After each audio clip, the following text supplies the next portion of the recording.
अफगानिस्तान और बांग्लादेश का मैच हो रहा था तो वहां पर एक हैरानकुन वाकया देखने को मिला। जब नूर अहमद बॉलिंग करवा रहे थे तो स्लिप में खड़े हुए गुलाबदीन नायब अचानक से एक एक्टिंग करने लग पड़े और गिर गए कि जैसे वो इंजर्ड हो गए हैं। असल माजरा ये है कि मैच के दौरान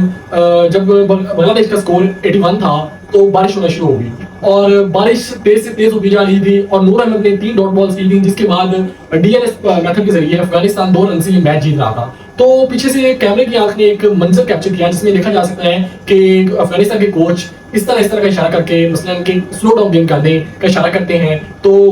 नूर अहमद जब बॉलिंग करने के लिए अपना एक्शन तैयार करते हैं तो अचानक से गुरब्लाइन नायब नीचे गिर जाते हैं और एक्टिंग करने लग पड़ते हैं। अच्छा, इस सारे मामले के बाद राशिद खान भी बड़े हैरान होते हैं कि ये क्या हुआ। इसके बाद पाकिस्तान और ऑस्ट्रेलिया, स्पेशली तौर पर ऑस्ट्रेलिया के लिए मैच बहुत इंपॉर्टेंट था कि जानिब से अफगानिस्तान पर चीटिंग के और इस तरह की बहुत ज्यादा तनकीद की जा रही है कि ये गेम ऑफ स्पीड्स के खिलाफ था जो गुरब्लाइन नायब ने किया। बहरहाल इस चीज का मैच पर ना कोई फर्क डला और ना डला था क्योंकि मैच तो 19 ओवर तक गया और